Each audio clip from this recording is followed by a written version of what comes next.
今日係2025年6月30日，我哋繼續《金剛般若波羅蜜經》嘅研習。咁我哋先上清佛號先。南無本師釋迦牟尼佛。南無本師釋迦牟尼佛。南無本師釋迦牟尼佛。無上甚深微妙法，百千萬劫難遭遇。我今見聞得受持，願解如來真實義。好，喺開始之前呢，因為頭先有同學問咗個問題，咁都趁住大家喺度都想回應翻呢個問題先。嗰、那個問題唔知大家記唔記得係點樣處理？就係、是、如果我哋受咗五戒啊，受咗菩薩戒咁咧，咁我哋當然唔犯戒最理想嘅，但犯咗戒係咪要落三惡道咧？落三惡道係幾耐先上得翻嚟咧？記唔記得曾經解答過呢個問題嘅？係實際情況點啊？犯咗咩係好快再翻上嚟咯？唔一定好快，點樣先好快翻上嚟？我未同快。我記得一上一落嘅，一上你知道就上落，唔知道咧就落咗去，唔知幾翻上嚟咯。知道先得㗎嗬。係啊。點解要知道同埋唔知道？嗰陣時有冇講過？你講個犯戒破戒唔同嘅，犯戒咧就要懺悔。係啦，咁如果有懺悔咗咧，咁咧仲可以有得補救。係啦，咁但係如果破咧就難麻煩啲啦，破咧就一定要落啦。咁只不過你學即係只不過係唔可以好快上得嚟咧，係啦。係啊，我好快㗎。係啦，係咪好快就好難講啦？但係就犯咧就最緊要係做懺悔，有上無上點樣都好咧，就可以懺除，或者有時懺咧就懺個因緣啊嘛，有時好強調，就唔係懺個罪本身，而係有個因緣冇再犯。嗰年嘅嗰日就嗰啲係比較麻煩嘅先生嘅。係。點樣為之犯？點樣為之破咧？嗱，舉例嚟講，其實五戒五戒同菩薩戒兩個唔同戒啦。五戒係有犯戒有破戒，犯戒不捨人身，破戒捨人身。菩薩戒咧只有犯戒冇破戒，點解咧？因為眾生最終必定成佛，唔會話有啲破咗戒永遠成唔到佛嘅。所以從呢個角度嚟講冇破戒。好啦，咁至於既然菩薩戒冇破戒，就唔需要分犯戒破戒啦。五戒有破戒犯戒，咁點分咧？舉例嚟講，殺人、殺生，以殺人為破戒，以殺其他動物為犯戒。當然你話一個好大嘅殺戮，例如你一次過殺好多動物，咁嗰個當然都會破戒啦。一般嚟講啦，殺一隻動物嗰個唔算破戒嘅，犯戒啫。好啦，咁至於話咁破戒同犯戒果會有咩唔同咧？如果你係破咗戒就失人身，唔破戒只係得唔到暇滿人身。咩叫唔得到暇滿人身咧？比方上嚟講，我最多同學問嗰啲就係，我踩親曱甴啦、拍親隻蚊啦之類咁樣，我係咪破咗戒咧？係咪咁啊？將來有好大果報咧咁樣？唔係㗎，嗰啲你第一你要懂得懺悔，如果懺悔清淨咧，嗰個都冇問題嘅。如果你係懺悔唔清淨又冇懺悔嘅話咧，將來你會得到嘅就係多病斷命報。但你係將咗一人，如果你殺咗人嘅話咧，你來生一定要落三惡道一次。所以呢個係破戒同埋分別。咁當然啦，即係犯咗戒，你通懺悔，你可以少嘅問題，可能只係去到前方便之類。咁咧你可以用一啲對手懺之類咁得啦。如果你真係比較嚴重嘅話咧，你就要做一個嘅實相懺，懺到見到飲水上出嚟。咁至於話如果破咗戒嘅話咧，咁亦都我哋嘅樣就係咧，雖然喺佛經裏邊或者有時我哋提到咗戒，都提到得好嚴重嘅。佛法大海不容破戒之人，又如大海不容死屍，唔可以再增進受戒，唔可以淨咁樣。嗱，呢個係俾一啲未受嘅人咧提醒佢要注意好咁樣持好呢個戒體，避免咧你呢人持咗戒嗰陣成日犯戒咁持冇意思噶嘛。所以我哋只要盡量持好戒就得啦。唔緊要啊，唔使走噶，慢慢嚟，慢慢嚟。你只要持好戒就得噶啦。咁你真係破咗戒點算咧？記住呢啲戒唔係堂佢一個好即係好權威式咁樣話，我咁樣做你就跟我做，你唔跟我做咧我就懲罰你。佛陀從來唔懲罰人㗎，全部都因果嚟㗎。例如你話你殺咗人，咁你殺一個人就欠咗佢嘅命債，來生你就要還翻個命債俾呢個人，係嘛？你殺兩個人咧，就欠2個命仔咯，俾2命啦，係咪？所以如果我哋係真係破咗戒嘅，真係當殺人刀咧，當然你就算今生點懺悔都好，來生必落3個度。咁但係就咁，既然落3個度，我仲持戒嚟做乜咧？咁就最笨嘅，因為來生再來生點咧？如果你只係破咗1次戒，你來生要受1次3個度果報，將來受完之後你就翻上嚟做嚟翻人天善趣噶啦嘛。如果唔係我反正我破咗戒咯，我以後唔持戒咯，甚至唔信佛咯咁樣，你就會點啊？不斷咁做呢啲神道業幫行為，唔一定係殺人，你可能跟住咧偷盜又唔守啊，邪唔守啊，樣樣犯齊晒，反正我都佛法大學不容我啦嘛，咁咪我就做成佛教講啲因果全部唔理，我總之我中意做乜就唔得，咁你就將來落去咧又犯都犯唔到上嚟，翻上唔一定500世，睇你係犯啲咩戒。我哋講500世唔係因為話係犯戒落3個度就500世翻上嚟，而係一般我哋見到動物佢哋咧都係受500世嘅果報，所以你例如見到隻貓見到走，咁你唔使諗佢來生去邊㗎啦。如果冇特別因緣嘅話咧，來生多數都係做翻嗰種動物，因為唔會啱最後生，除非咁啱佢係最後生，咁咪就受個果報就咪翻上嚟人天善趣咯。如果唔係嘅話，你唔知佢前面受咗幾多百次，佢有幾多百次，咁所以你唔使多諗喎。總之，除非你幫咗佢，唔係就貓做咗貓，狗做咗狗。咁點幫咧？例如有時我哋幫佢念佛啊，咁送咗三安程度，咁啊咪唔需要做貓狗咯。如果或者你本身幫佢真係臨終啊之後幫佢做好多培福嘅，佢福報夠嘅，夠到佢可以推返上嚟人天嘅，咁啊唔需要再做動物咯。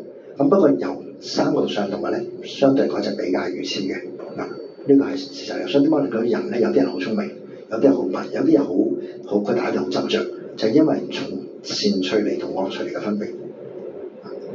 咁樣睇。既然佢愚痴啦，佢再即係佢要掟嘢咁啊，咁佢係當佢係老虎先啦，咁係要殺死其他羊啊啲，咁佢做呢一個係惡業啊，定係無具業啊？佢因為佢愚痴嘅。點解做隻老虎咧？唔係，如果嗰隻動物佢要再食嘢噶嘛？所以嗰啲係佢習氣嚟噶嘛，可以做隻羊噶嘛。我知問就係有冇業咯？佢再做佢喺我而家話佢，如果佢本身殺完人之後，跟住繼續飲酒食肉，佢有個食肉嘅習慣，佢先至做老虎噶嘛。佢繼續好清正持戒，乃至佢是長壽嘅話，來生點會做一食肉嘅動物咧？佢冇個食肉嘅習氣。師兄係咪想問，如果已經變咗做動物嘅嗰世，繼續？唔係佢擔心犯咗5戒之後，來生咧不斷翻唔到上嚟。唔係佢都問，佢都係我想，即係如果已經係一隻老虎啦，咁已經跌咗落去，係佢再食嘅時候，佢一定要食㗎嘛，佢一定要冧。所以我同你講就點解我哋犯咗戒之後更加要知佢持戒清淨。如果你跟翻一般人嚟講咧，乃至嗰啲多數命就係嗰啲根本冇學佛冇受戒嗰啲啊，你冇學佛冇受戒人點啊？平時都係餐餐大魚大肉，咁佢嗰啲每日餐上面嗰啲都係冤家債主嚟嘅，你落到去咪不斷咁樣要還債討債還債討債咯，咁你咪先至會做到呢啲食肉嘅動物出嚟咁啊！記住，唔係話你長期持素持咗成世，跟住唔小心傷害咗個人，跟住來生就變成食肉嘅老虎噶嘛。我覺得有啲動物係唔食肉噶嘛。你平時一世都唔持素嘅，日日都係大魚大肉嘅，跟住又周圍咩動物都殺嘅，又唔學法唔受五戒，啲落到咪又係翻唔到上嚟咯。大部分動物都食肉嘅喎，人都食肉。馬騮食生果嘅。唔係要即嗱，當你睇埋一邊嘅時候，你就會已經睇咗呢邊嘅啦。其實好多食素嘅動物。係啊。羊會食草。所以咪睇到羊咯。馬騮會食生果。唔錯咯。兔食同蘿蔔。係咯，係咯，好多唔食肉嘅動物。師傅啊，弟子想問咧，就係譬如過往生係一個抗敵喺中日戰爭時係殺敵嘅抗日軍人，咁佢為咗保家衛國而係殺，即係對抗係日本人，殺咗好多日本人，咁都係犯咗殺業。咁今生嚟講，佢可以係點樣去做補救咧？嗱，所以第一樣咧，呢咁特殊嘅情況咧，我就好難講俾你聽點樣嘅。第一樣，第二樣就係咧，你所謂嘅保家衛國，對於我俾你殺人，個會同我你保家衛國殺我，我唔怪你咁啊，一樣佢嗰個真人心都喺度。所以就算撇開你有冇15戒，唔講犯戒嗰個因果，你本身同人結嗰個惡緣本身就有個因果嚟噶嘛。所以我哋經常睇就話咧，唔係話你持咗5戒或者受咗某啲戒，將來呢就落到山嗰度，有排翻唔到上嚟。我唔持5戒我就唔使落去啦。你唔想一樣同因果都要落去噶啦，係咪？所以我聽有啲人話，哎呀弊啦，我唔早知唔受5戒，受咗5戒原來呢樣唔做，嗰樣唔做得話，到時犯戒嗰步點算咧？喂，你唔受5戒都係從因果嚟講，都係要殺人填命噶啦，都係欠債還錢噶啦，都係要悲無大過還噶啦。你本以為你唔受5戒咁，我到時走去人劏雞殺鴨我就唔使還咩？唔使落去咩？到時落去就唔使做老虎咩？一樣做老虎噶嘛。如果你係食開肉嘅話，反為你入嗰啲冇持戒嗰啲，日日食開肉嗰啲，你就落去做老虎機會大。你持開戒嗰啲，你本身平時都食長素嘅，你點會落去嗰啲變隻老虎啊？搞錯，師傅，我想問你頭先話佢已經係愚痴，佢嗰個角度，佢嗰個惡度，佢再做殺業嘅時候係有係惡業，定係無記，定係佢係冇？即係如果佢再殺業嘅咁，咪多重因果咯。我而家諗有落到去。好簡單，你行山俾隻老虎追住咬咗你幾啖，你話哎呀老虎係天性嘅，我唔會怪佢咁。你好似冇錯咁，我只管打死佢。打死佢咯，咪答咗你自己問題咯。咁你自己答咗咯。咁老虎天性就食得其他動物㗎啦，其他動物唔嬲嘅咩？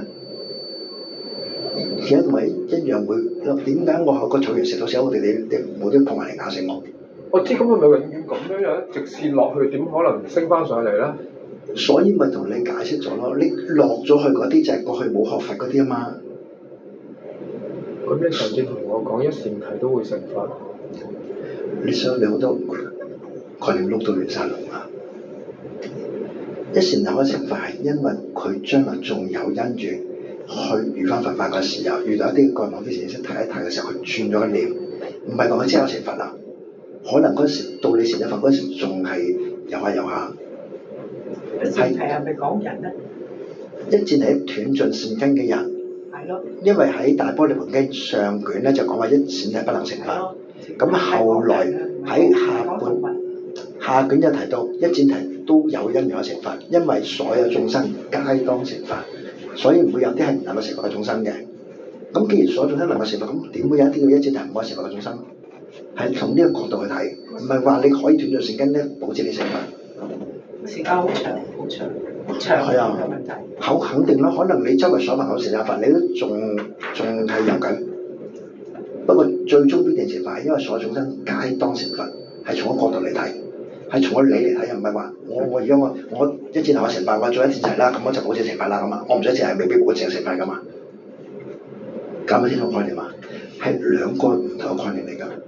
即係我哋講放下屠刀立地成佛，唔係話你咁我做屠夫啦，我散彈人清，我抌一把刀，我即刻成佛啦，搞掂啦咁啊！喺嗰時你開始踏出第一步，係明知之法則。其他嗰啲冇你屠刀嗰啲，俾你一定做成佛㗎。所以嗰啲唔係一戰頭嗰啲，俾嗰一戰頭做成佛。就再講翻就動物嗰個習性都受佢過去生個業嚟影響嘅，唔係一個好善良、從來唔傷害動物嘅人落去做老虎嘅。呢就係你本身嗰種嘅貪嗔痴決定你來生做咩動物㗎嘛？你做隻豬咁樣，會點解我做隻豬啊？懶啊嘛！咁豬食唔食啊？豬唔食肉㗎，係咪？即係唔食殺，唔係唔食唔殺生啊！咁有啲動物，我成日都講雀仔，有啲雀仔食蟲嘅，有啲成日食穀嘅。咁你過去冇殺嘢都變咗食蟲嘅雀仔啦，咁咪成日變咗食穀嘅雀仔咯。豬都係食肉㗎。咩啊？豬都係食肉㗎。豬唔殺生啊嘛，你記野豬唔計啊，你家豬幾時就追住隻兔仔嚟跑啊？咁佢邊度揾食物？嗱，所以記住唔好為執嚟爭拗，講啲家豬嘅咪有人餵佢㗎嘛。家豬同埋野豬。係啊，佢唔喺大田裏邊咯，咁有人養住㗎嘛。明啊。所以記住嗱，我哋學法咧一定咧要睇，唔好轉埋嘅，咁樣你先至呢個係咪要生細啲嘅？我搞。係記住個喇叭。可能記錯咗先。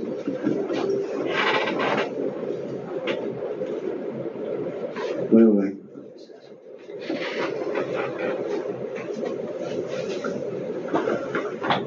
即係咧，我哋記住咧，好多時啲概念之間咧，唔好將佢撈混淆咗。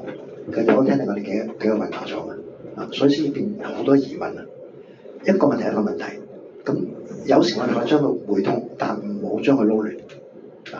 好似頭先你第一個擔心就係我持咗5戒嘅菩薩戒，起心動念犯戒，咁點算咧？我成日起心動念戒唔到，點算咧？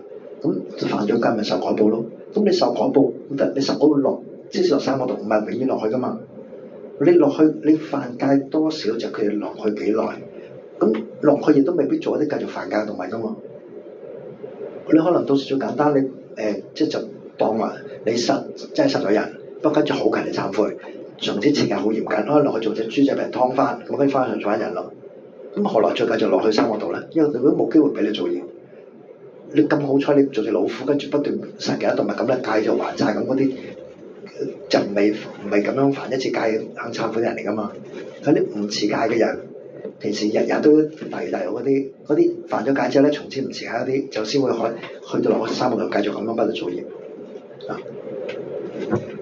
咁主要話，咁我有冇假咧？俾佢哋嗰啲，你睇翻你嘅過去個習氣個業嚟決定你，亦都唔係有一個閻羅或者安排俾你嘅。佛家唔講呢啲嘅，全部都自作自受嘅，都係業力嘅狀嚟嘅。O K 啦。O K 啊。O K 啦，仲有咧，仲有啊？我解開你嘅心中迷惑。我啲問題阻住晒咁多聲唔掂啊！嚟啦！我好人嚟一嚟阻住晒啲師兄上堂。唔係，起碼你最初嗰個問題解決咗先，因為嗰個係頭先我講明上堂先答你噶嘛。嚇！我掂啦，咁樣我掂啦，嚟啊！上堂啊！我慢慢揾你，都可以慢慢講。九就問我啦，你做緊問題。好啦，咁我哋今日就係我哋今晚的最尾一堂啦。咁所以剩翻2份嚟講嘅啫。咁如果講真，大家有啲咩問題，無論今晚計劃其他嘅都可以研究下。咁下個禮拜就開始係維摩詰經，係真嘅維摩詰經。先講到邊段啊？講到邊段？31份。好啦，經文提到，佢話須菩提，若人言，佛說我見、人見、眾生見、壽者見，須菩提於云何？是人解我所說義否？咁就係因為從今晚嘅角度嚟講，冇所謂人、我、眾生、壽者噶嘛。咁但係有時佛陀要表達呢啲觀念嘅時候咧，亦都會提到呢啲人、我、眾生、壽者嘅見解喎。咁到底佛陀係咪話有呢啲咁樣嘅理念出嚟咧？如果我哋係有咁嘅見解咧，可能就對佛法個了解仲未透徹啦。所以佢話不也世尊，是人不解如來所說義。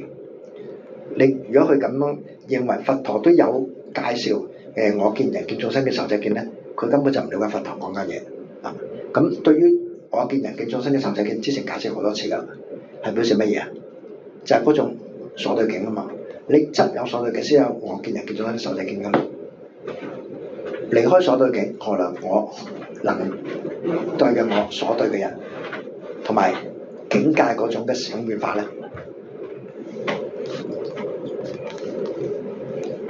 所以跟住話啦，何以故？世尊說我見、人見、眾生見、壽者見，即非我見、人見、眾生見、壽者見，是名我見、人見、眾生見、壽者見。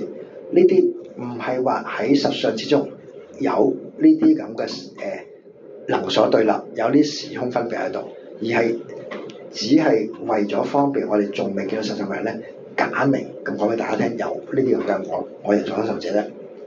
所以我經常睇一樣嘢咧，當去到佛眼嘅時候，所見係冇所謂嘅能所，冇所謂時空噶嘛，係咪？喺不斷強調呢樣嘢噶嘛。如果成佛之後仲有所對境嘅，就有我見人見，不過係迷嘅眾生嘅我見人見，同埋各個眾生我見人見。如果成佛之後仲見到有所對嘅空間所變幻嘅時間咧，咁就只係話國嘅世間嘅時間空間，迷嘅世間時間空間，咁就有眾生見有壽者見。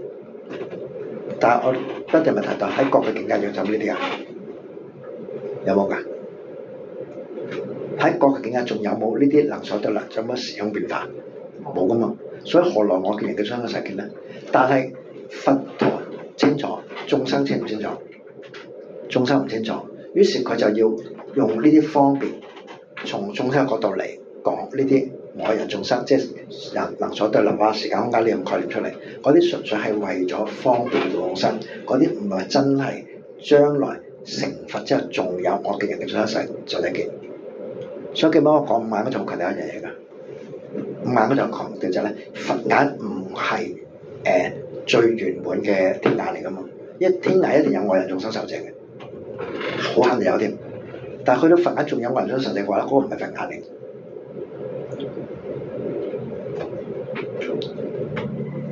咁解清楚啊？有問題啊？好啦，我哋下一句咯。須菩提，發阿耨多羅三藐三菩提心者，呢一切法應如是知，如是見，如是信解，不生法相。既然從佛嘅角度嚟講係離開四見、離開四相，咁所證呢個無上正等正覺所覺嘅，仲有冇呢啲能所得啦？有冇啲時空差別咧？自然冇啦嘛，係咪？所以就話咧，如果你要求無上正等正覺嘅話咧，就要能夠以呢個理解去理解所謂實相境界。所以點啊？就要不生法相。生法即係咧已經有概念喺度，我將來係證到佛境界嘅時候會有啲乜嘢境界喺度？乜嘢係佛所得嘅所謂無上正等正覺？係咪有呢咁嘅心念喺度？時候你就會追尋啦。乜嘢係無上正等正覺咧？係咪有某樣嘢咧？某種嘅見解嚟嘅咧？咁佛將來成佛之後住嗰環境點樣嘅咧？咁咪生咗法相喺度咯。所以好強就不生法相，一到成日冇呢啲咁嘅相喺度噶啦。O唔 OK 啊？好唔 OK 啊？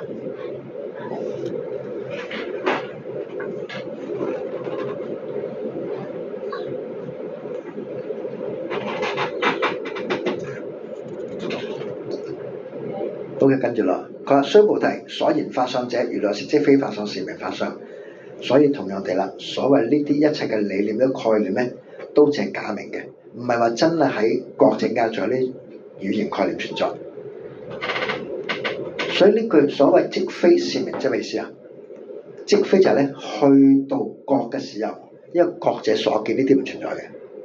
是名咧就係咧，但係相對於呢種迷嘅眾生嚟講咧，係要假立喺度嚟到方便，由佢哋能夠理解。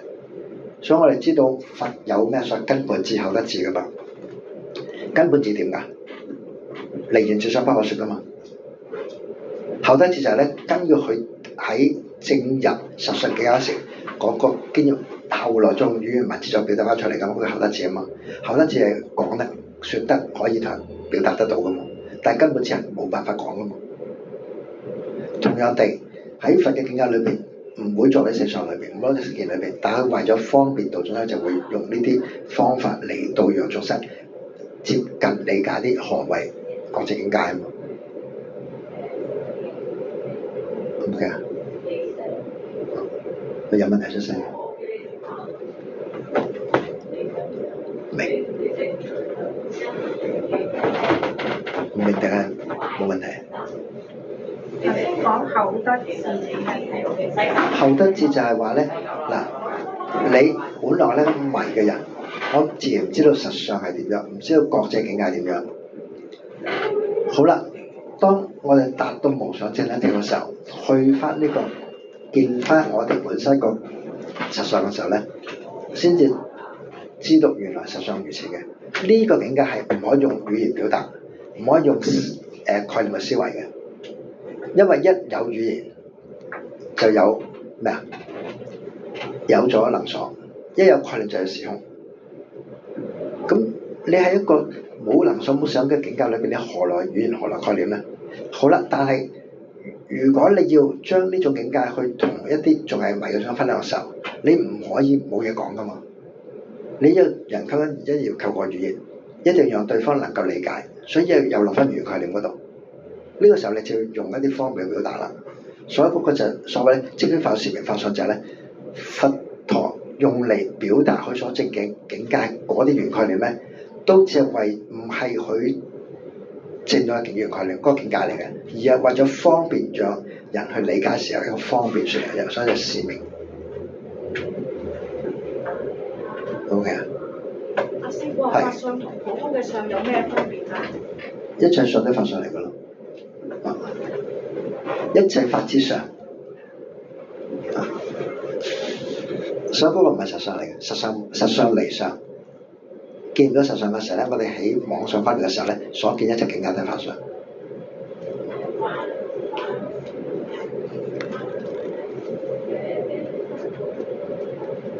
有冇問題啊？冇下巴咯。須菩提，若有人以滿無量阿僧祇世界七寶持用布施，若有善男子善女人發菩提心持於此經，乃至四句簡德，受持讀誦，為人演說，其福勝彼。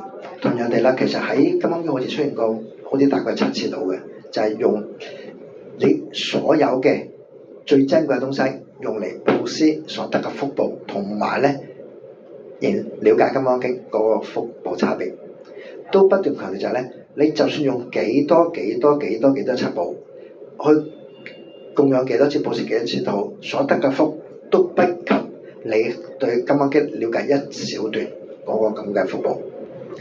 呢個應該頭先之前都解釋好多次㗎啦。個差別係點解啊？因為一切嘅世間福報都係虛妄嘅，如夢中嘅金銀財寶帶唔到去真實境界。唯有金剛經裏邊先至不斷咁樣讓我哋明白到呢個真實境界係點，先能夠讓我哋進入個真實境界嗰度證翻實相。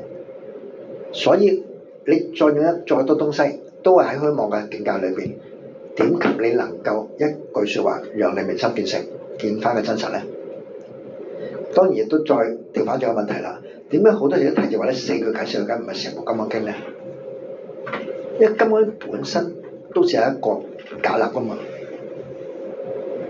所以如果佢嗰啲係真實嘅東西，就話成部經講得大過4句解。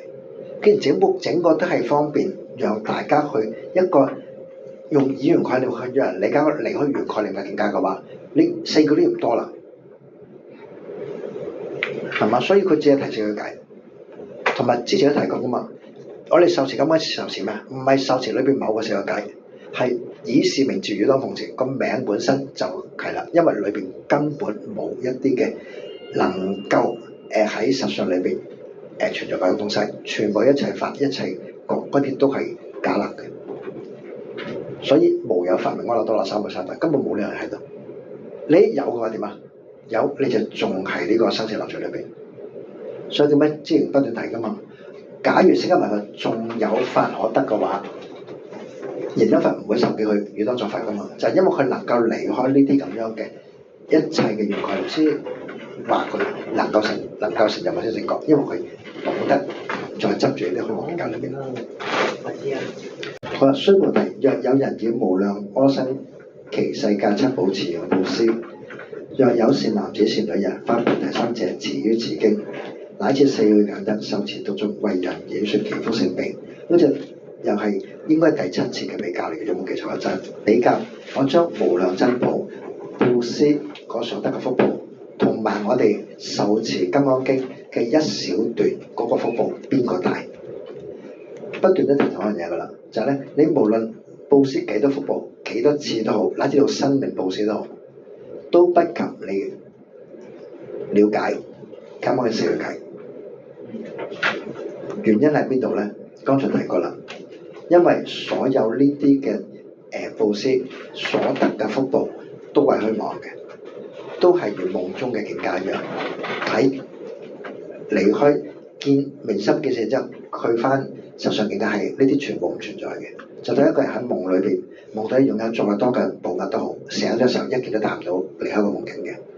反為仲咁樣喺研習了解心金剛經咧，乃至一小句都能夠讓你能夠係明心見性，證翻實相。咁啱啱你話提到一個問題就係咧，點解一路都只係提四句偈，唔提全部金剛經？嗱，你睇下今日咁耐都只係提四句偈，冇提過就係你四句偈幾多功德，全部經有幾多功德嘅？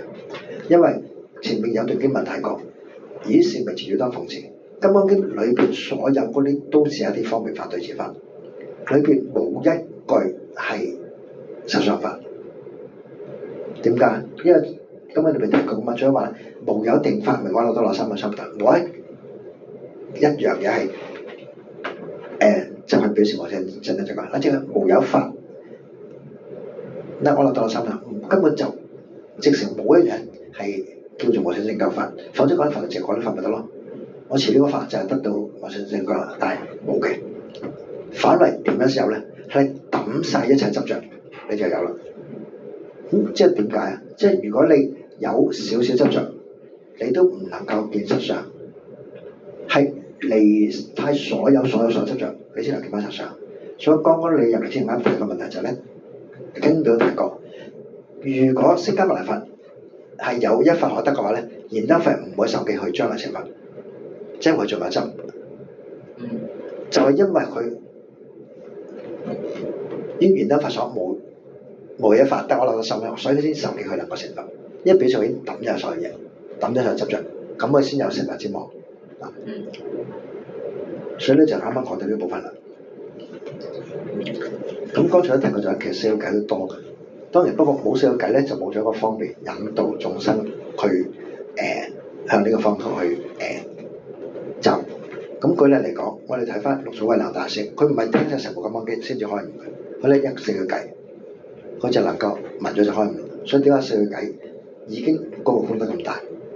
反為如果你執住全部經咧，有咗第二個執着，你連嗰個等埋咧，或者冇咗一個冇咗個工具幫你去揾翻實相。好啦，云何為人演說，隨於相如如不動？點解我哋又要同人講，但我哋又唔好執着個相，能夠保持唔會俾個境界轉咗你，咁你先至能夠剩翻嗰個實相翻嚟。即係第一，你要落咗嗰個後得字嗰度，嚟到用方便嚟到引導人去向呢個無上正覺方向走，所以你要同人演說，由遠離語言概念落翻原契錄嗰度做表達。但係呢個時候記住，所有語言概念都係一個方便法嚟嘅，你唔好執住裏邊任何語言概念，一執咧你就又落翻生死。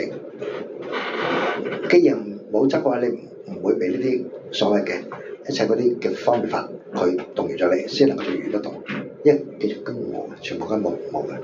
嗱，即其實從咁嘅角度嚟講，根本能到我所眾生都冇嘅喎。係啊，喺夢中讀經，喺夢中開悟。係咯，我喺夢中讀呢部經。係。咁到我輪迴嗰陣時，我就會有翻部經。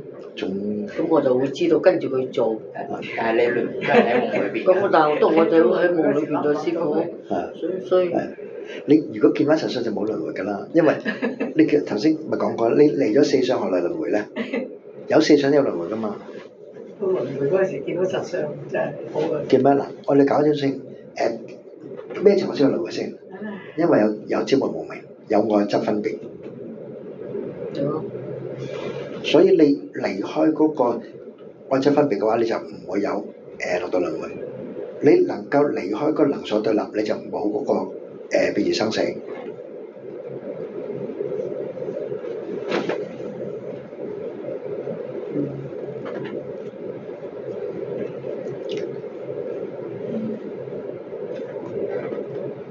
即係咧，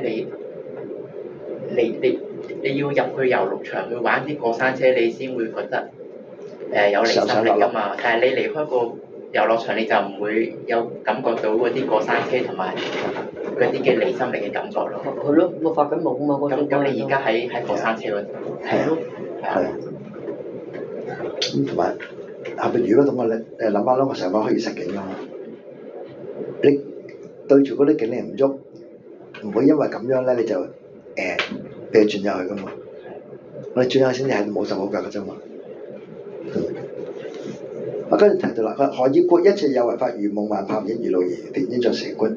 所有地文八道，一切世間一千萬事萬物都係夢境一樣，唔係真實嘅，都係虛幻嘅，不可得嘅，都係好似水中泡咁樣咧，拿捏唔到嘅。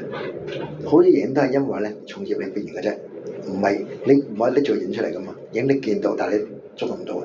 所以一隻瞓着嘅人見到夢境，一個睇緊啲魔術表現見到嗰啲幻象，你喺水上見到嗰流水見到水泡，或者你喺燈咧見到影到啦，呢啲東西都係你望落好似真實，但係全部拿捏唔到嘅，係嘛？就等於我哋未見翻實相之前，喺呢個世界實相裏邊，好似就係即係真真正正身邊發生嘅咁咯。但係其實望翻就係全部都唔係成日都係望到出嚟。O唔 OK 啊？O 唔 OK 啊？我 OK 啊，不過乃至四句偈係邊四句？係咪就係呢？佢有好多四句偈嘅，係邊四句啊？講咗咁耐，仲話呢四句偈？無有一法名阿耨多羅三藐三菩提，實無一法可得。如果有四句偈，呢就有所得噶啦嘛。四句偈，乃至四句偈啊嘛。就係話嗱，再解釋下，《金剛經》成部《金剛經》都係對治法，所以如果你裏邊執住某四句偈，以為嗰四句就係無上正正覺嗰個覺嘅境界嘅話，你就仲係有所執，即係我哋你就唔能夠見到實相。讀呢部經書。咁呢部經書教我哋輪迴，咁教咗我哋之後，咁我哋就喺夢中度輪迴，就做到呢樣嘢，就脫離咗個因果，係咪即係脫離唔到因果㗎，你不落因果做狐狸㗎。咪即係佢會講你不會因果。你喺夢裏邊咧，我喺夢裏邊，其實佢似係佢即係經似一啲佢叫一個鎖匙咁樣咯，係啊，佢教你點樣去離開呢一個輪迴嘛。係啊，係啊。係啊，阿師傅係咪咁啊？師傅，即係我哋嘅夢中，我哋讀呢部書，呢部書係教我哋喺夢中教我哋脫離個輪迴。係啦。哦，唔單止輪迴，唔單止輪迴，阿羅漢都輪迴㗎，所以阿蘇菩提都突然間講到喊起上嚟㗎。我從所得慧眼未曾得聞如是之經啊嘛，因為佢知道地咗輪迴未啊？阿羅漢嚟㗎咯，但係佢仲有執啊嘛。所以佢執咗嗰個無餘涅槃噶嘛，啊！老師傅講我哋咪要輪迴好多次，因為我哋仲有執啊嘛，師傅。你放心啦，我哋已經輪迴咗好多次噶啦。我師傅即係我嗱，好似我哋今世都仲有執嘅，咁我哋咪仲又要再輪迴咯，師傅。係啊係啊。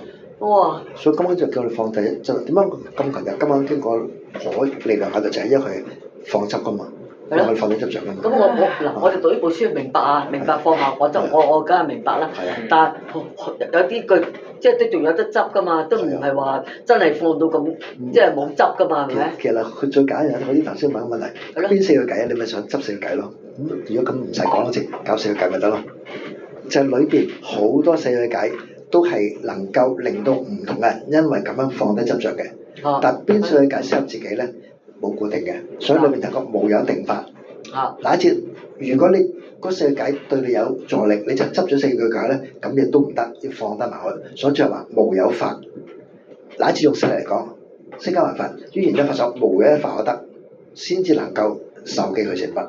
好強調咧，就係佢無一法可得，唔係話佢未得到，唔係話佢未得到受記成佛將來成佛。佢講咪如果有一法可得嘅話咧，佢唔會受記嘅，因為仲有一法可得就有一法可執。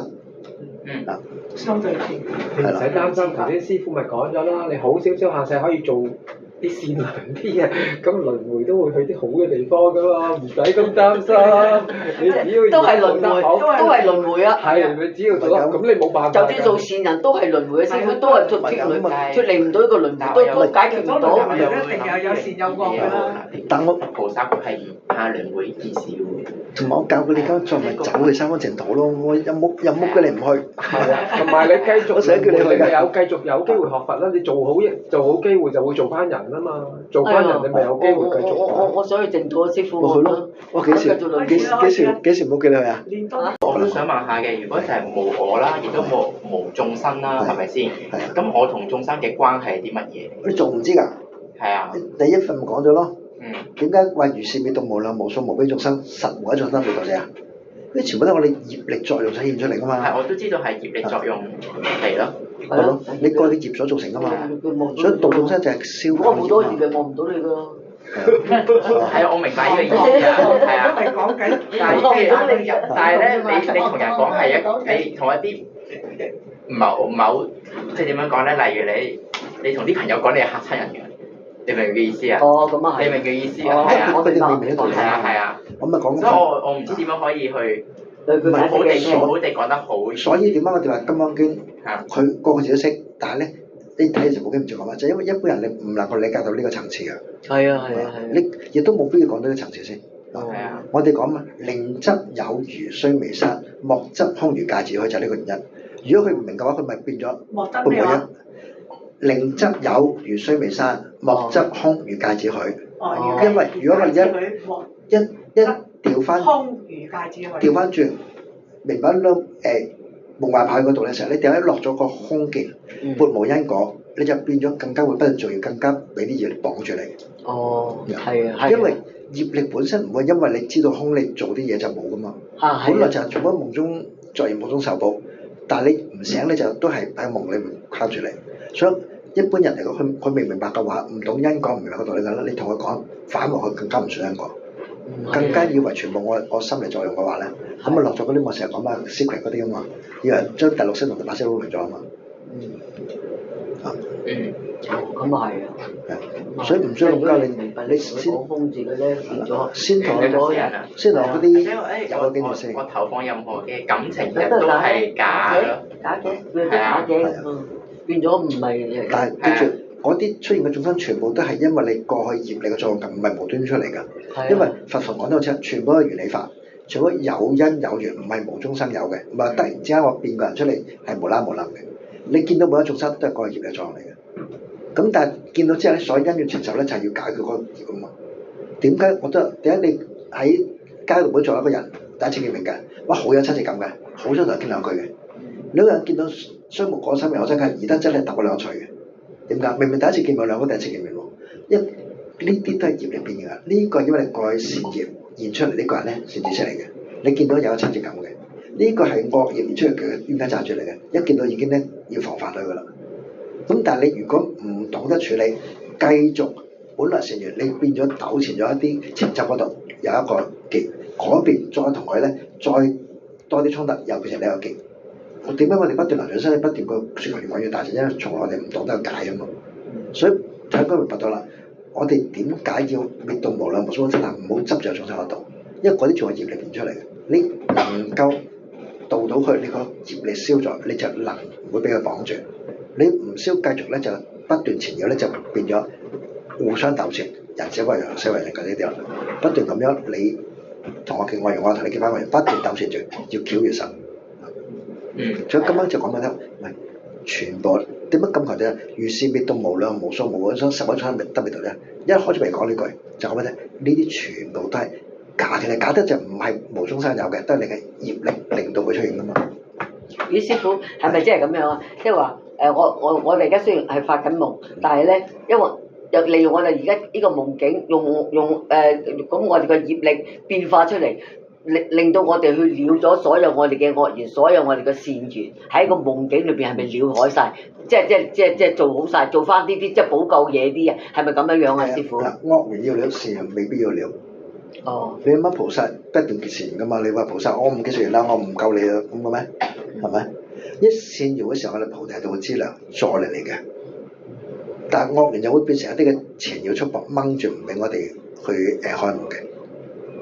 所以菩薩福報好大，因為佢不斷嘅善緣，唔再叫人唔會有惡緣。咁但係咪可以將佢轉為逆增上緣啊嗰啲？點解要增上緣啊？佢本身已經係逆增上緣啦，你撞到嘅古靈精怪嘅嘢，對你一引到你會有貪心，即係引到你會發嬲嘅嗰啲就已經係㗎啦。直頭係因為佢係因為你變出嚟，即係因為你要睇㗎嘛。師傅講啊。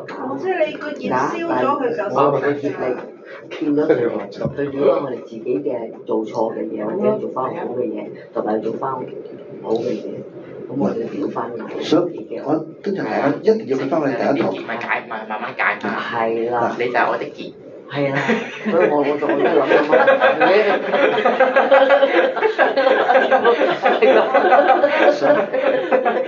所以我鼓勵大家一定要記住咧，以第一堂嗰個《楞嚴經》嘅覺同名覺，同埋第二堂大乘就嗰個三層草為基礎去睇，你先能夠睇得透徹㗎。你跳開咗嗰度，你睇好多時，你點解會咁嘅咧？咁樣我自己叫企翻自己嘅。係咯。一定要以一個做基礎，所以嗰兩堂未開始再做嗰兩堂。你已經後面生意講得好快，因為全部用翻個一套落，原來就係講呢樣嘢啫。係啊。你唔套落嗰度，佢到底成表達咩咧？一時又話無有定法，一時又話冇法，一時又話問題係即係都講乜呢樣嘢。而家接受啦，我接受。我哋用咗2年嘅時間，2至3年嘅時間去接受呢件事。係。因為優婆塞戒經嗰陣時有少少提及過呢樣嘢。但係嗰陣時唔係咁明啊，嗰陣時。同埋嗰時唔係講呢個情節嗰時係只係知道有啲乜嘢係假，但係點假啫？點假啫？我嗰時我唔可以擺睇咗，因為嗰邊佢係啦，嗰陣時都有，不過唔明。嗰陣時係唔明嘅，師傅係唔明嘅。真係2-3年嘅事。而家就真係可以明啲啦，真係明啲啦。同埋再睇下夢，記住夢我都再講句，因為夢境裏邊所有境界都係自己嗰個潛知嘅作用嚟嘅，係冇其他人加落去嘅。係啊。所以我哋睇翻就係用呢度睇翻就係，而家我哋所見一切都係自己業力嘅作用嚟嘅，唔係其他人嘅業力影響我哋嘅。即係我變現出嚟嘅啫，我對意識啊，係我嘅潛意識。即係你所講嘅嘢係因為我自己嘅反應而聽到你講嘅，你呢樣嘢係夢境變出嚟嘅啫，係啦。明白。不過我要求一個就係咧，我哋嗱佢都有幾特別嘅概念就係咧，就係唔係呢度講嘅，就係話經常有提問啊，咁有冇其他眾生咧咁樣？嗱呢個我哋要解釋，係我哋冇去討論呢個問題。因為我解釋過，如果你話肯定冇其他眾生嘅話咧，你就落咗一種咧，佢會執咗等於凡啦，仲係做一種觀念嗰度，唯我獨尊，得我一個啫。但係呢個有其他眾生咧，咁去到點解覺嘅時候見唔到咧？我講，如果你見到眾生呢個就微覺嚟噶嘛，因為根本冇外境，你夾硬見到外境。如果本來有外境，就唔會話有你應該見唔到啊嘛。覺嗰陣時你已經放下晒咧。即係你個唔係即係如果係真係有第二個眾生啊，你個見到有眾生係正常噶嘛。第一就冇嗰啲全部都係冇辦法嚟嘅喎。所以我哋冇辦法可以討論到呢件事。係啊，因為去到嗰層次嗰度，我哋唔係呢度討論，但調翻轉我哋明白就係去到嗰境界嘅時候，你而家我都冇㗎啦。你得我都冇成，你何來做嘢？佢哋話到底有冇個人喺度咧？如果有個我嘅話，你就變咗落咗凡嘅啦嘛。因為到第日自己都冇㗎咯喎，師傅。你唔會諗住我啊！我已經喺呢度觀察咗幾耐，見唔到嘢，你咪落咗我啊？落咗我仲喺滅生死裏邊㗎嘛？你要自然唔會起個念頭，我而家係咩狀態咧？點解我見唔到嘢嘅咧？哇！我即係冇㗎啦，但係佢個性兩分明，因為佢唔係個石頭啊，好清楚而家乜嘢都見唔到，亦都唔會有我喺度，乜都見唔到啊！即係我而家記住呢個都係我好強調話，呢個就係用語言佢嚟表達翻嗰種所謂覺嘅境界。咁你話咁係咪即係到時咁嘅境界？咁如果你仲有語言概念係諗著境界，我覺得仲喺個別生死裏邊，仲係最終個概念嘅。但係我哋從呢度理解到嗰時已經係冇咗能覺嘅我，冇咗所覺嘅境，冇咗所覺嘅空間，冇咗所處嘅時間，但係個覺性了了分明。咁個肉身咧？仲冇肉身，早就冇咗啦。肉身係要走咗，即係要死咗之後先至。唔使死㗎。唔使死。無色界天都冇個身啦，佢死咗咩？唔明喎，我哋當下即係今而家講我哋今期啊嘛。你今期過咗就你仲坐得喺度，點樣去到境界啊？你都仲喺度有排都未做晒呢種生。生死。即係而家都仲未解決啊嘛，師傅係咪？但起碼知道方向啊嘛。我哋知道方向真係，但係就未解決到根本師傅。冇落咗3、9、7年嘅啫嘛。3、9、7年。哇！好難啊，師傅，我即係我哋知道啫，我哋都未解決到。唔係，你知方向得㗎啦。你同人傾嘅時候，好難去傾，就係有冇眾生呢件事咯。因為你冇辦法去討論啊嘛，你要講翻兩邊啊嘛。但係啲同你唔明嘅時候，你就好難講點解會有兩邊嘅出現。係啊係啊。係啦。即係我即係你去係咯。係咯。明明有㗎嘛，點解我冇啫？係啊。咁我依家塞住隻耳仔咧，但係都聽到好大聲。唞氣我真係唔知點解決。咩啊？聽到人哋唞氣。唔係，我聽到好嘈。咁所以我塞住隻耳仔，我都係聽到好嘈。聽到咩好嘈？你聽到點樣樣？唔係，我講衰啲啦，佢賣緊廣告。高敏症。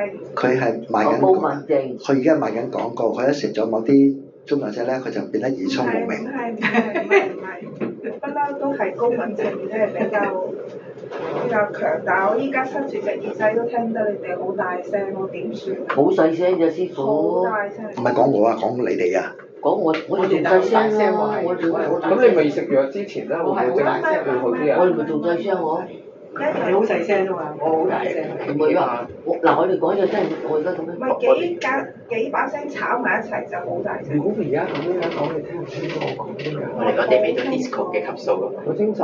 如果而家咁樣係得係啊，識嘅。你行出去差唔多。係咪真㗎？即係喺門口。你聽我樓下啲人講咩啊？唔通你有天耳通？喺側邊就冇理由㗎。喺一邊就會一帶嚟嗰個怨喎。係佢自己其實應該屬於一種情緒嘅。唔係我係高敏症。你即聽嘅感覺都好重嘅。唔係，即係人哋即係喺冷巷聽到。我高敏症係高敏症。除咗隻耳咧，仲有冇其他地方㗎？個鼻啊！敏感啊，高敏感啊！個鼻啊！人哋坐我後邊，我成日都聞到人哋陣口氣，我真係要走㗎，真係。咁又係喎，犀利啊！你話個鼻係唔出奇㗎？所以有時我聞到人哋個腸裏邊啲糞便啊！係啊，好慘啊！其實咧，嗱我差少少講啦。有時我哋咧好中意咧喺現場講人，細細聲講其他人㗎。我成日都話你當同有時候你就唔好喺後邊。無論讚賞批評人都唔好，第一呢位你好細聲，又或者其他人聽唔到。其實如果撞啱嗰個咧高敏嗰啲咧，你再細聲我都聽到，清清楚楚啲。哇！好就冇講你真係高敏症。我依家塞住隻耳仔，你都係冇分別㗎，冇分別。哇！咁咪好咯，好似順風耳咁啊！就聽到幾多嘢。好嘅，幾把聲炒埋一齊就好重嘅。喂，仲有你個鼻喎，人哋啲腸裏邊嗰啲咁好咁咪好咯喂，聽到人講嘢啦，好耳都聽到。我真係耳都話鼻真係辛苦咩？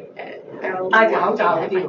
係啊，戴住口罩。坐開啲啦。咁你入嗰啲公廁嗰啲廁所，你咪一定唔戴住口罩，咪一索就暈咗喺度啦！如果你咁樣。都係啦，你聞到啲廁所味。所以誒，你哋一個一個講啦，如果唔係我。O K 啊。你而家講去咗嗰啲廁所，係嗰啲好似以前大嗰個你咪好難聞咯。唔係我即刻走翻出嚟咯。咁係啊，因為你聞到係咪係咯？如果係因果論咧，呢啲其實都係過往生嘅惡因，以至而家。唔係嘅，你修行你耐咗，你都係會。都好似有神敏感嘅，嘅，係啊，好敏感生活㗎啦，已經係去咗執嗰度。其實佢就咁。即係種病。唔係病。我對環境比較敏感。嗱可以咁講，我哋如果我哋六根本身係好聰明嘅，不過其實係俾煩惱撳住咗嘅。啊係啊，我仲有隻眼係睇到好。咁咧，但係問題就係咧，有時候我調翻轉嘅，各有不及。你能夠聽得清晰，即係你個煩惱輕，嗰陣導致你聽唔清個障礙少，你睇得遠之類聞得清楚都好。但係你未能夠控制到佢咧，能夠收放自如咧，就係另一方面要做嘅。好似我講埋先，好似嚟講，我哋知道咧，阿羅漢佢哋如果要用天耳通、天眼通嘅話咧，可以入定嘅。佢入定就有呢種能力，你幾遠嘅嘢咩佢都睇得到。但係佛陀咧唔需要入定嘅，咁佛陀咪好煩咯。係咯。哇！周圍望啲全部所有聲聽晒，所有景睇晒到，所以佛陀係佢要聽邊個就聽邊個，聽就唔會就嚟噶嘛。啊，佢有能力即係話你你就要向嗰方向去自己去練習咯。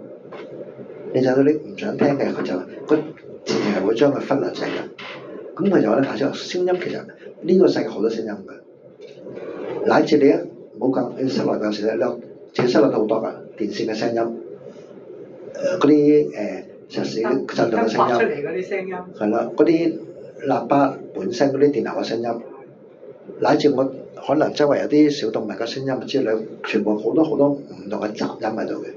點解我哋聽唔到啊？因為我哋知道呢啲聲音對我哋嘅安全無威脅，所以我哋係忽略咗佢嘅。咁但係如果你話要聽唔聽得到咧，你用心聽就聽得翻嘅。個心靜咯。唔係淨係你個專注嗰方面聽得到啦。我嗰時咪講過個例子噶嘛，兩隻蟋蟀都古仔噶嘛，記唔記得？以前唔係有或者之前講嘅話，跟住睇嗰啲問題噶嘛，就係有一個人從鄉下入到城市，咁啊探朋友，咁咧喺街度行一傾一陣，即係講鄉下就話，我聽到有蟋蟀聲噶嘛，咁啊寫話邊有蟋蟀嘅城市嚟㗎？咁結果真係佢嗰個鄉人沿住去聽聲，一路揾到一個馬路將安全島嗰度咧，就真係有隻蟋蟀匿埋隻路嘛。有隻咩話？蟋蟀。蟋蟀。係啦。咁但係因為對城市嚟講，佢平時唔會留意蟋蟀聲㗎嘛。但係農村人會留意到，因為佢哋種菜要考慮啲昆蟲嘅問題㗎嘛。但係城市人嗰啲昆蟲對我有咩影響咧？所以蟋蟀對呢個城市嚟講係唔會造成一啲安全威脅嘅話咧，佢哋根本係會忽略咗啲聲音嘅。咁如果蟋蟀對於農民嚟講，佢會影響到嗰啲農作物咧，佢會注意到需唔需要點樣處理咁咧？佢係會留意到裏邊所有嘅昆蟲聲啊、鳥聲啊，乃至蜜蜂聲，你一定好清楚。咁所以呢個就問題就係呢同我哋有冇相關啦？同埋蟋蟀都係會食嗰啲農作物㗎。我唔見過嗰啲住啦，好似黑文有嗰方面啦。只係講就係咧，你喺大城收嘅人，你就好留意啲所有聲音，乃至毒蛇猛獸嘅聲音。你喺城市收嘅，你唔會諗到有毒蛇猛獸，所以咧就唔會留意到嘅。係。因應環境就轉變啦。我哋嘅眼耳口鼻係要嚟着嗰啲防衞機能嚟㗎嘛。係。咁我媽之前我嗰次咧，我真係聽唔到嘅，係唔知點解我上堂我就嗰個係選擇性去忽略。選擇性去忽略。嗱，師傅用好清晰解釋俾我哋，選擇性。嘥咗隻耳仔，但係我而家中意聽啊，師傅解得好透。你冇講，甚至有時你朋友經歷㗎，如果遇到個朋友本身咧佢講嘢咧，你有興趣嘅話咧，你句句清楚嘅。如果個朋友好長講嚟講去三副皮嘅，你就會自動忘記佢講乜嘅。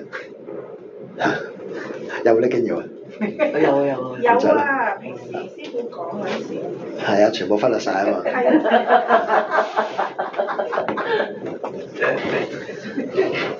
啊。呢提到一切有為法如夢幻泡影，如來如電，應像成軍。就我特別提嗰個夢嗰個問題，就啱啱講過啦。因為夢係獨頭意識，係唔受外境影響嘅，亦都説明。既然一切法如夢，就等於一切我哋想見到景咧，都係自己業力嘅作用，唔係外加於嚟嘅。幻泡影嗰啲最近嘅時候咧，佢本身都唔係真實嘅，唔係長久嘅，但係佢都有一個因緣出現嘅。個因緣就冇我哋講我嚟識到嗰啲業力咯。而六嘢原定都係比較快嘅意思啫。因緣成觀，咁即係話你知道一切法本身都係無常，都係虛妄嘅。都係自己業力個狀嚟嘅。阿師傅，我想講，頭先你講緊而家呢個如夢幻泡影度咧，我就想講啊，以前咧我成日聽到嗰個鋼管咧嗰啲聲嘅，而家聽唔到嘅。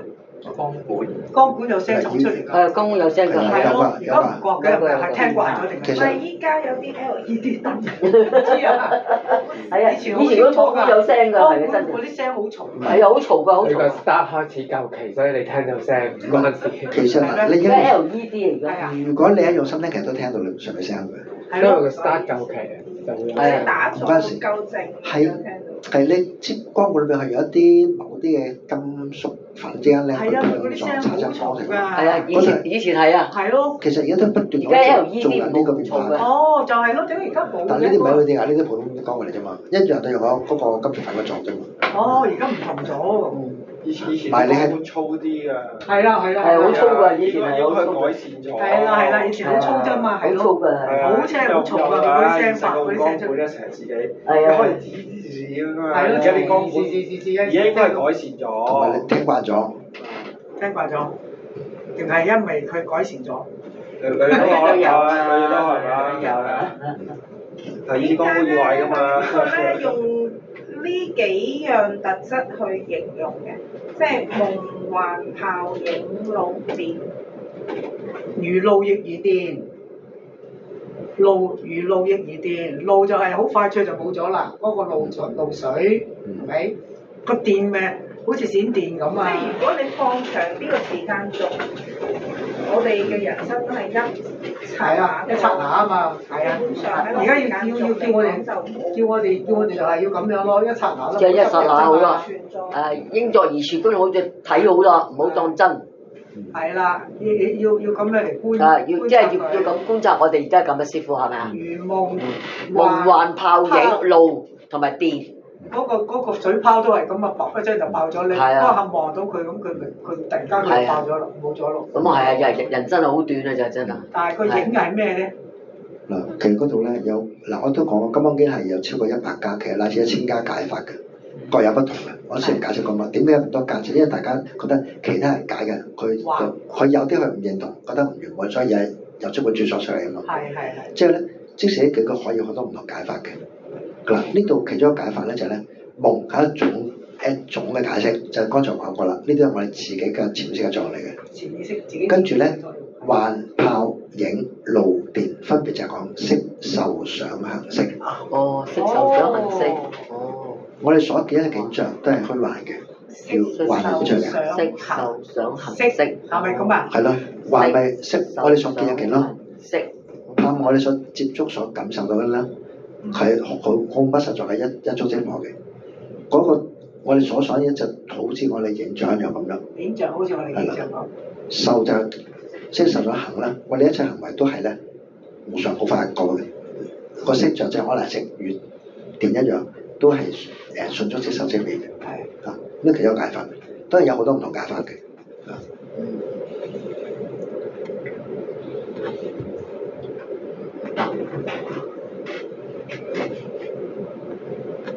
電真係好快，幾好快！我真係好快。我點啊？唯識種子如暴流啊嘛！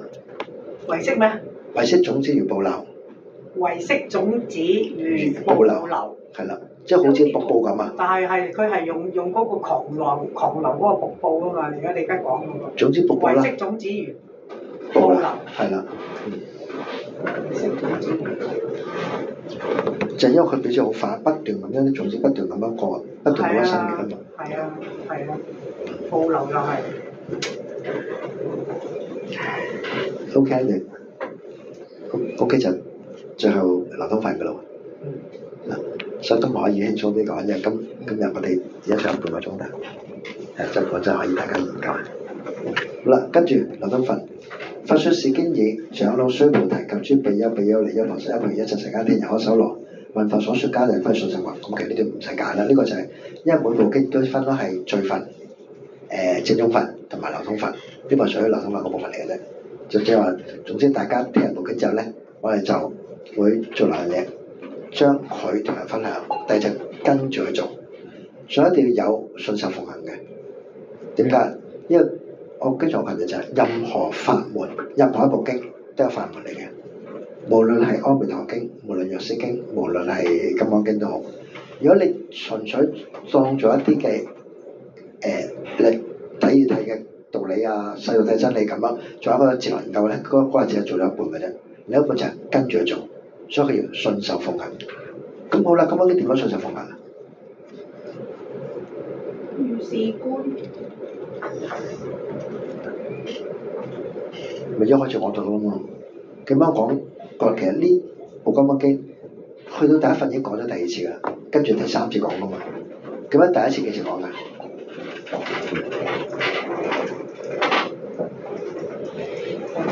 呢個講第一次幾時講？幾時講晒㗎？是地克爾還自本處。係啦。係咯。第二次咧？必如是住如是有伏其心。係咯。但係跟住蘇文強唔係阿西利文，蘇文強唔明啊嘛，先開始講啲咁多嘢啫嘛。咁啊，一開始咪講咗嘅，即係當最初佛陀平時嘅生活就係咧無所執無所著咁樣，好自然咁樣，到時到後就去托步翻嚟食飯，跟住打坐咁樣咧，中間唔起妄念，唔起好多嘅一切嘅分別噶嘛，好自然咁樣，自然你一日咁樣過嘅。所以話點解佛教講叢林以無事為興盛啊嘛？哦，叢林以無事為興盛。係啊。啊，又係犀利。因為你有妄想有分別先搞咁多嘢出嚟啊嘛。你總之日日如是咁樣，每日將保持一個身心一個安全狀態之下，隨緣去消你個業力，咁咪搞掂咯。隨去度眾生，咁咪搞掂咯。啊，咁好啦，但係咁樣須菩提睇到啲嘢，不過就掌握唔到，所以先至問佛陀啊嘛。咁就一問嘅時候，你係明知故問定係唔知而問咧？佢係唔知先問啊嘛。所以當時呢個無所執嘅心，佢冇一個成嘅心，你安住喺呢度就係咁樣一個境界啊嘛。所以呢個應如是如是嘅心啊嘛。咁但係蘇維都仲掌握唔到，都再追問落去，咁咪講咁多嘢，就不斷強調你，喂，你唔好執啊！你度眾生，無眾生都未度啊！你咁求我呢個無有地法明阿耨多三啊，無有法明阿耨多三菩提啊！咁樣啫，你所謂度眾生，根本冇眾生俾你度；你所謂求無上正覺，根本冇無上正覺俾你得。你有修福報，根本冇福報俾你可以帶得走嘅。所以菩薩於嗰啲上福報係不應貪住啊嘛，所以不受福德啊嘛，係咪？都強調緊某樣嘢，其實都係好執嘅，都要放嘅。放盡一切先至能夠受記，所以好強調就係因為釋迦牟尼佛於燃燈發上無一法可得，所以先至得到受記去將來作佛啊嘛。啊，不斷都強調就係你有所執，你就流盡生死；你無所執，你先能夠見翻個實相。成日都講呢樣，所以點解我哋好強調就係咧，根本就破執啊嘛。係啊。你睇由頭到尾有冇講過叫你執邊個？嗱，即係點解好多人問？喂，成日提4句嘅邊4句啊咁？喂，你落一邊4句你就執咗啦嘛。我哋都成日識得邊4句。就係頭先解釋點解有報應嗰度娛樂嘅電影就意思觀。呢個明嘅4句，但係點解有佢一定要講4句？你一連4句都冇就唔能夠同人溝通噶啦嘛。咁你唔能夠讓人哋心歸性啊嘛。但係人哋執住嗰4句，咁弊家伙啦。第時燃燈佛見到佢成。你學成咁一講咗4句出嚟，我呢4個心得嚟嘅，你再大家先嚟講啊！係真係會咁樣嘅師傅，係啊，真係咁樣喎。即呢個就係見到手指未見月光咯。你見月光就呢個4個手指抌低㗎啦嘛。所以今日講嘛，法上應捨何況非法啊嘛，知我所謂法業者啊嘛，咁抌咗隻船啦咁。堂喺度解釋緊呢啲入唔到路。我所聽得幾次慢慢就得啦。我覺得應無所住啊，定應如是住啊？如是咪無所住咯。應如是住。就係見你如是就無所住乜？當時就係須菩提無所住，死咗直嘅咁樣住就啱啦。你無所住喺呢個無所住中。後邊問裏邊一問一答嗰度啊。前邊問講過4個嗰度嘅。一問一答好清楚，真係要好小心。不入息清康，未咗法先至叫入流啊嘛！一有所入就唔叫入流噶啦嘛，有所住就唔會住噶啦嘛，就係無所住都住啊嘛，不住先可未咗法啊嘛，係嘛？ OK 啊？有問題啊？明晒。呢度點解叫英化非真法？呢個唔係我俾㗎，呢個係超明太子。係啊，有冇特別？因為我都有反思過點解係叫英化，即非真。即應身化身都唔係真實咯。咁應身化身都唔係真實，係咪咁啊？係啊。師傅本身係咪《金剛經》冇呢啲咩32佛？冇㗎，所以呢個做咁樣唔做呢集㗎。咩太子話？超明太子。超明太子係咩年代嘅？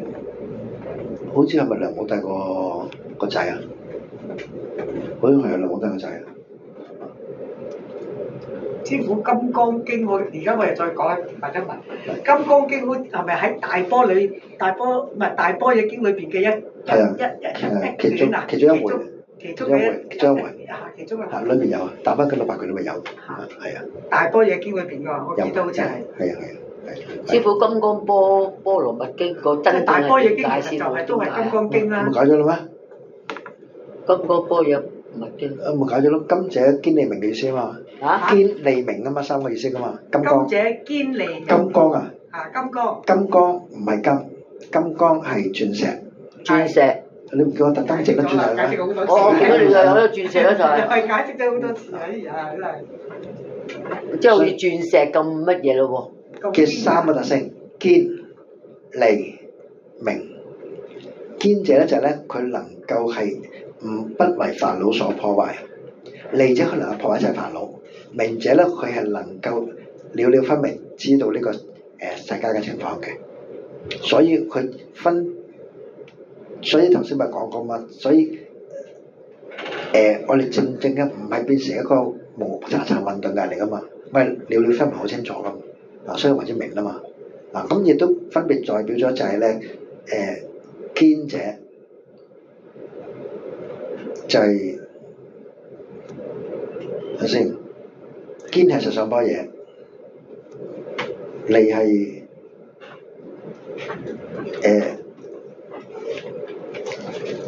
利應該係就實相般若文字般若啦，實相般若仲有咩般若啊？觀照啊，觀照般若，觀照般若利啊嘛，文字般若明啊嘛，清清楚楚。咁你能夠佢哋最真正入嗰個實相般若就係真實境界嚟噶嘛，所以嗰就係堅啊嘛，所以佢呢個金剛都代表咗3種般若，都好多解法㗎，因為根本太多解法啦，我冇睇晒咁多種，因為冇使鬼睇咁多個著數，好似人有講過嘅，先堅利明係啦，好似我解翻《金剛經》嗰時有講嘅，唔做嗰啲。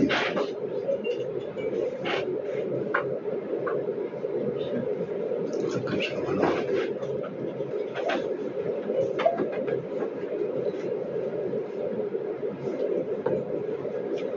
堅利明。鑽石真係好犀利喎！鑽石都要用翻鑽石去鋸嘅。唔係，鑽石用羊角啊嘛。唔係啊，話鑽石嘅話用鑽石去鋸嘅。唔係用羊角㗎。用羊角，我用羊角啊？你咪講咗啊！呢啱啱你講過。有咩？有講用羊角去鋸啊？用龜甲羊角先能夠破壞㗎嘛，咁金鑽石係。嚇？龜甲？龜甲同羊角咯。好似冇翻。哇！好似係啊！呢段講經你明嗰度。龜甲。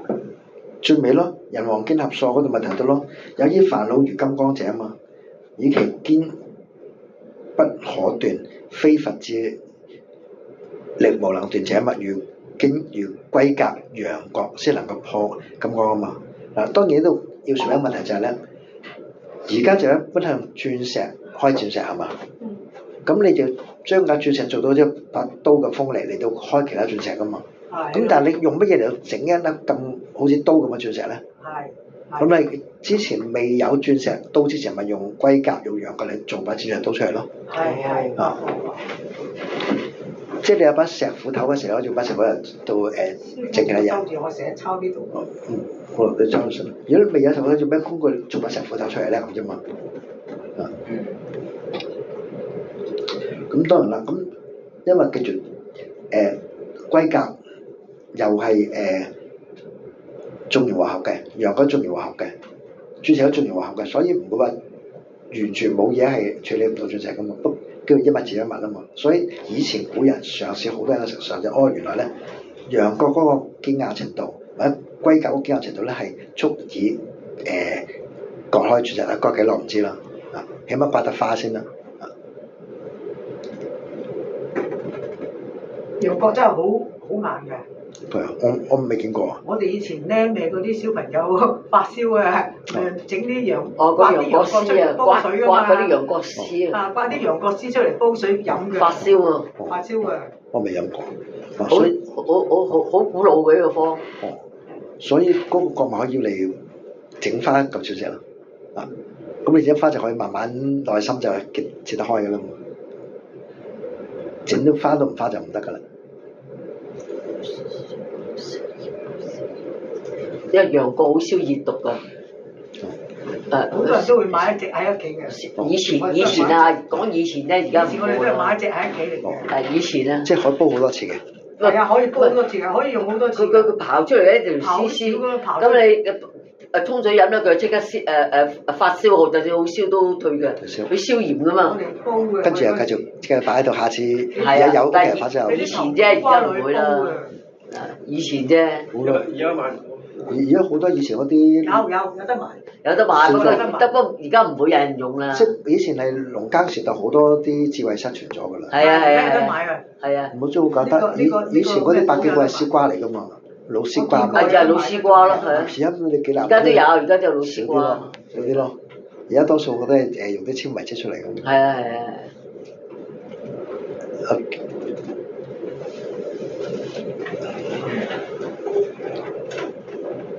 針光嘅性嘅實相多嘢。一陣先，我等阿新慧差唔多咗先翻嚟。你將個金光機之後嚟做嗰邊。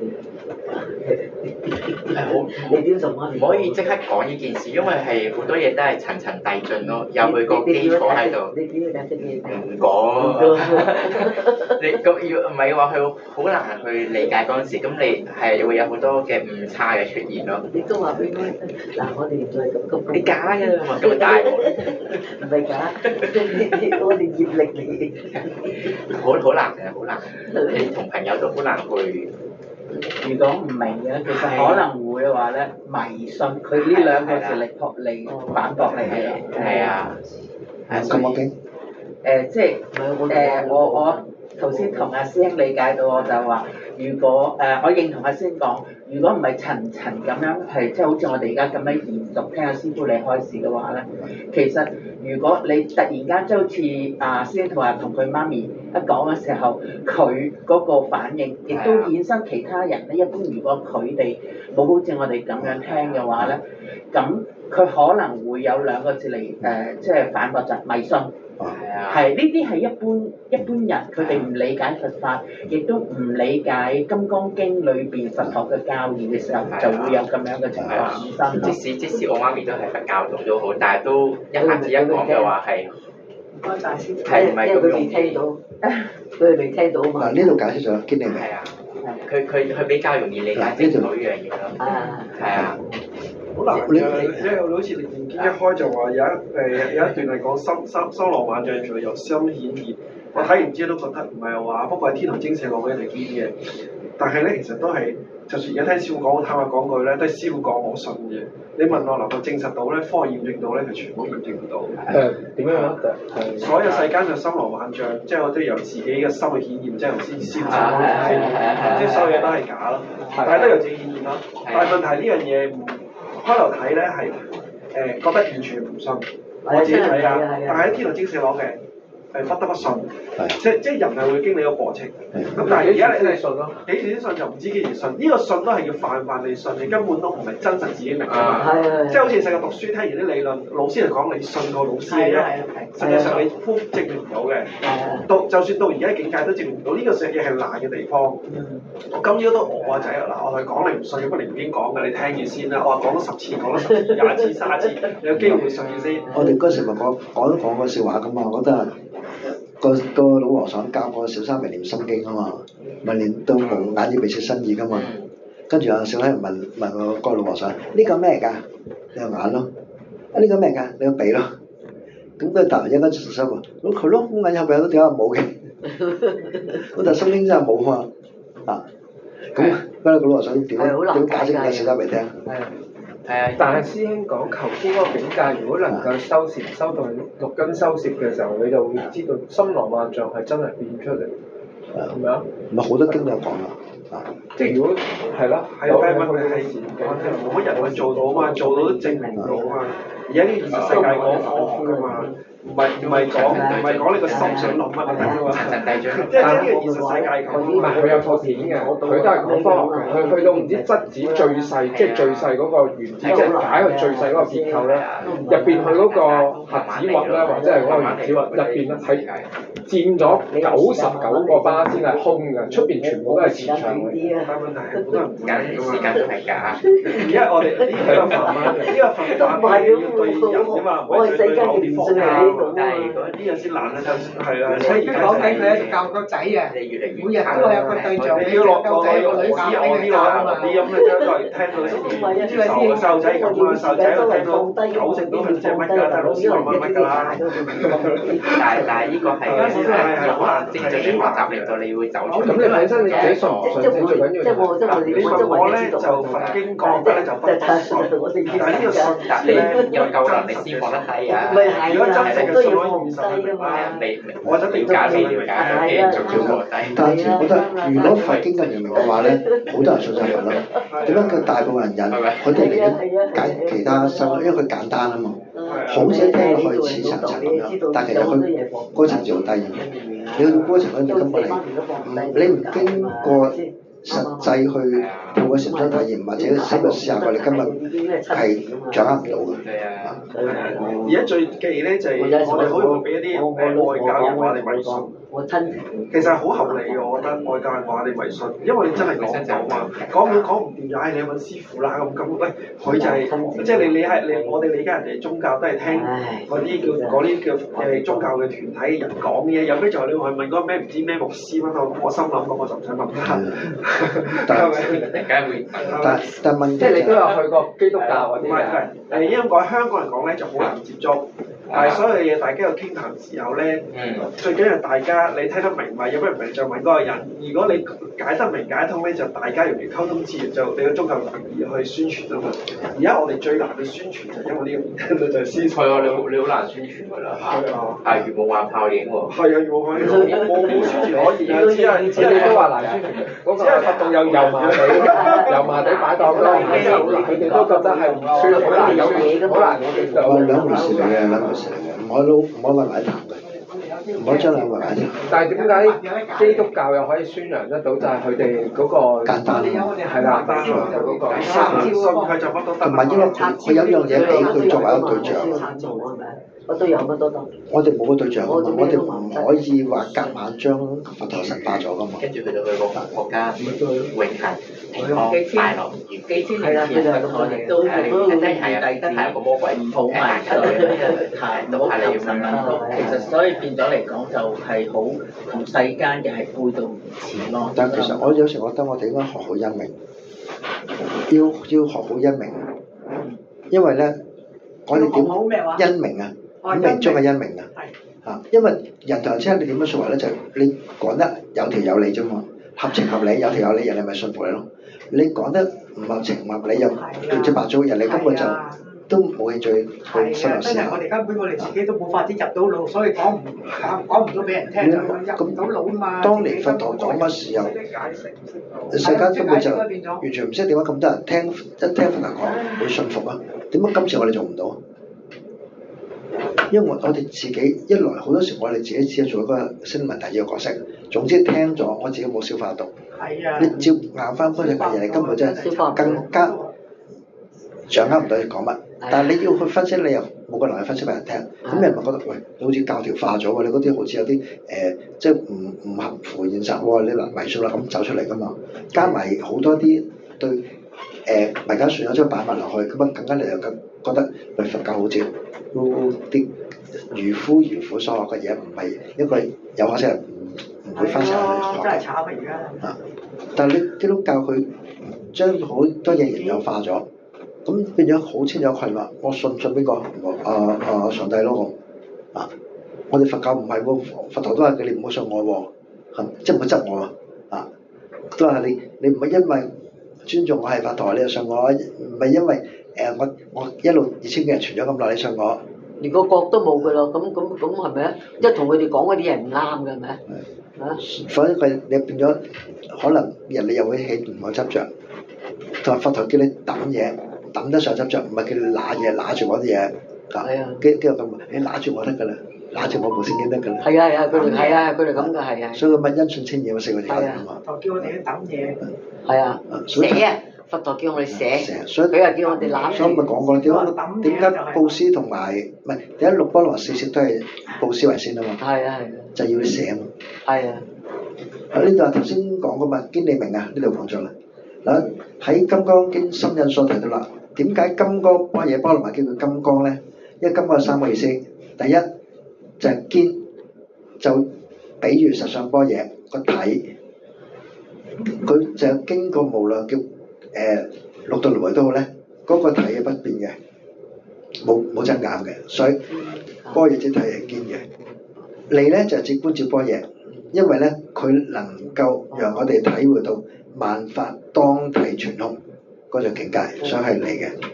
明咧就文字般若個相，就係咧佢能夠透過文字詮釋實相，詮釋觀照，詮釋一切嘅東西，讓人嚟了解。所以就金剛這個堅利明3個特性，分別代表咗實相般若、觀照般若同文字般若，都分別表示咗諸法嘅實相嘅體相用。啊，師傅解下個利就係點樣啊？咩利？個利係點解？你就觀照般若咯，就係我哋點樣講啊？能夠喺禪靜之中能夠觀照到萬法當體當全空啊嘛，係嘛？即你從中睇到全部都係虛妄嘅假東西嚟噶嘛？呢個為之利，亦都像般若嘅用途，就係要我哋照破一切法啊嘛，唔係嗰個分別執着啊嘛。嗱，所以呢度要表示就係你用文嗱，其實所以實相般若就係我哋本身根本嗰個嘅實相境界，而你透過觀照能夠見翻個實相。而家再用文字去讓人理解你所見嘅實相，就分別就係實相觀照文字3個不一樣嘅用途嚟噶嘛。啊，師傅係好多揾咗好齊嘅資料去解釋。不過大家都放低咗，假如即係大家忘記咗，有啲係咯，就係話放下咗。係啊，放去放低，根據一個金剛經。就係呢度由嗰度出咯。學完吸收咗就再放低。唔係啊，我睇翻之前有一版都差唔多喎。咪呢段咯，咪呢版咯。係咯，你金剛32係。般若實相般若之體，觀照般若之用，文字般若之相。咪呢段咯，咪呢段咯，咪嗰個咪抄我段嘅咯。有咩問題添啊？冇晒路咁，所以就趁住大家有問題嘅可以處理埋佢啊嘛。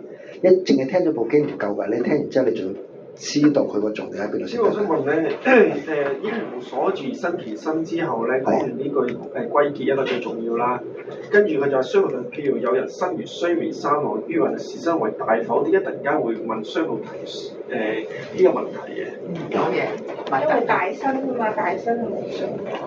你翻我先啦。第幾份嚟㗎？第好前嘅，好前第10份啊。係啊，好前嘅。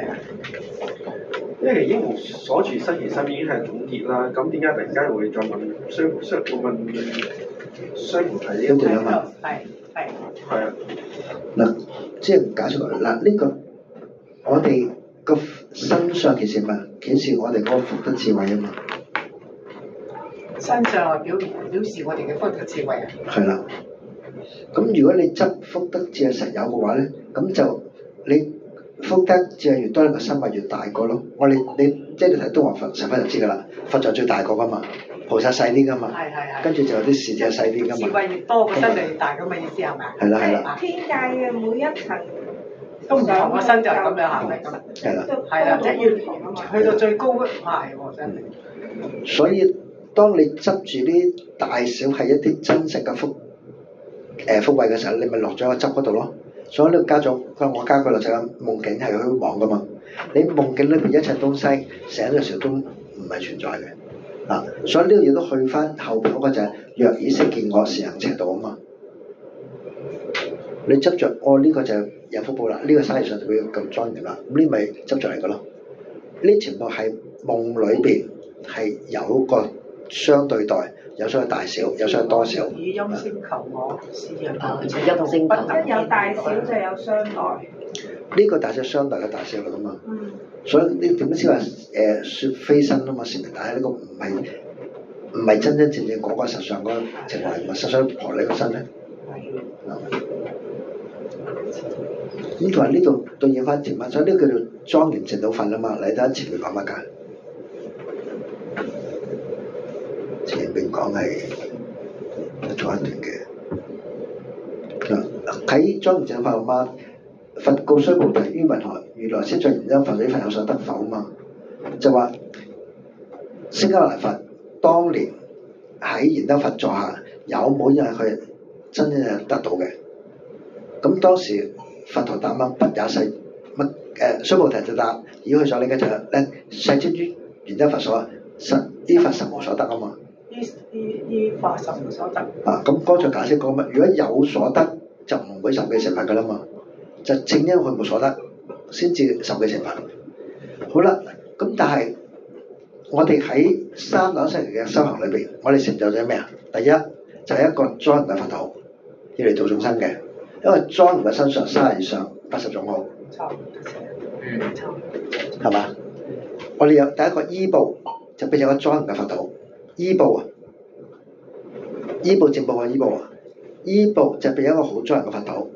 正報咧就變成一個人身長大。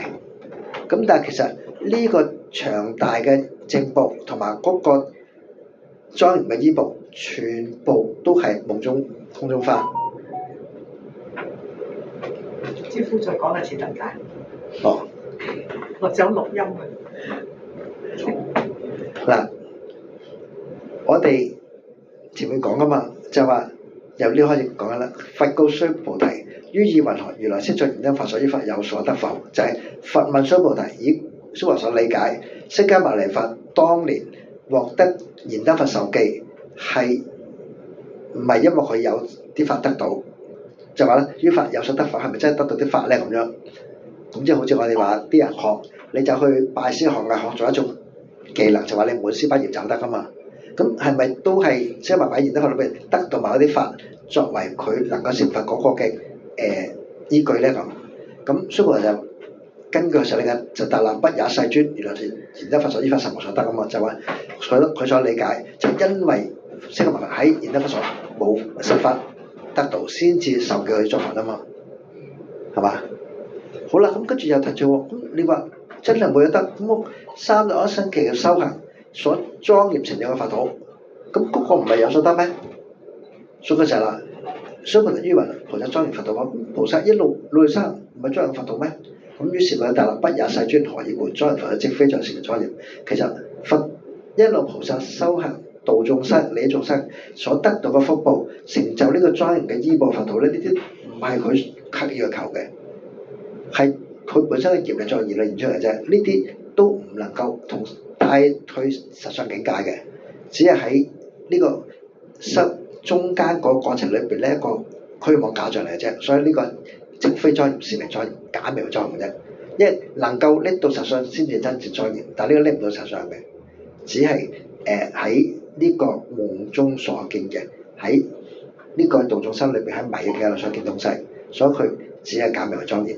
好啦，依報而處。咁正報咧，譬如有一日身如須彌山王，於雲能選人啦，我能夠得到咁莊嚴嘅身相，咁呢一個有咩意思啊？咁所以話就係咧，甚大世尊同你講，佛説非真實咧，係相對於其他人，你呢個正報色身證明你個福報好大，所以咁大個色身，但係呢福報同樣係唔能夠帶去實相境界嘅，都只係喺我哋世俗嗰個虛妄境界裏邊，相對其他嘅人，你個福報會超嘅啫。所以亦都係佛説非真實嘅大身，因為佢唔係實相境界，所以先可以稱為大。所以呢個大咗相待嘅大。係相對於其他人嘅福報不及佢，所以稱佢為大身。師傅，咁如果我哋而家真係夢中同阿佛菩薩，即係大家咩嘅做啊？係咁，如果真真正正嘅咧，根本係冇師傅係咪啊？如果你明心見性，仲有嘢俾你見得到嘅話，就冇所謂國同名國嘅分別啦。所以好強調就係咧，國同名國唔係我講噶嘛，係《楞嚴經》裏面講噶嘛。哦，即係哦。因為如果話經冇提，我夾硬做佢，即係國同名國嘅話咧，就喂你咁理解啫喎，佛堂未必咁講喎。但係《楞嚴經》應該講咗國同名國嗰個意義喺度噶嘛，所以第一堂就講明國同名國噶嘛。哦，係咪？即係當我哋國嘅時候已經係其實係咩都冇，咩都冇。你有嘢覺得到就叫做名國。係咯。你知道有一個性，但係你冇嘢覺得到嗰個就叫國。你只要有個性，你要證明自己有冇覺得就係呢個頭上安頭。知唔知講咩啊？其實即係佛菩薩其實都係業力嘅顯現，所以我哋先會見到啦。係啦。但係佢對於相信係本身係有點樣講好咧？所以嗰度去到另一個問題嘅，一嗰時都呢啲問題都會遇到咁。佛菩薩係覺有情，係覺者。我喺迷之中點解會見到佛菩薩咧？想知。因為我本來就係覺噶嘛，我自己起咗妄想先迷咗落嚟啫嘛，所以我最初本來係一個冇妄想嘅境界裏邊，自己因為一念無明轉咗落嚟，點解我唔會有翻嗰個覺嘅境界喺度咧？所以先至會見到佛菩薩嘛，但係呢個心中嘅佛心菩薩嚟噶嘛。如果我本來一開始係迷嘅，我唔會喺我自己嗰個自己潛心裏變到一個心裏變到個佛菩薩出嚟，因為我從來未覺過啊嘛。但其實我本來最初就係喺覺性之中啊嘛，不過起咗一念妄想，跟住就從覺變迷啫嘛，所以咪有呢個佛菩薩開出嚟嗰個夢裏邊咯。咁當我哋覺咗嗰陣時就冇噶啦噃，師傅。覺咗你就唔會起呢個頭，有冇啊？啊？你起念頭有冇個個仔？都冇噶咯。你唔會起呢個念頭，你起咗念頭，你仲落咗我人做咗受者嗰度。哦，即係覺都冇呢個覺嘅念頭其實。就好似想我一念覺性你要分明，我就唔會用嘢去證明我係咪覺嘅。啊，即係舉個例嚟講，當你覺得自己好靚嘅時候，你唔會再參加香港小姐嚟證明自己靚嘅。好。願以此功德，莊嚴佛淨土，上報四重恩，下濟三途苦。若有見聞者，悉發菩提心，盡此一報身，同生極樂。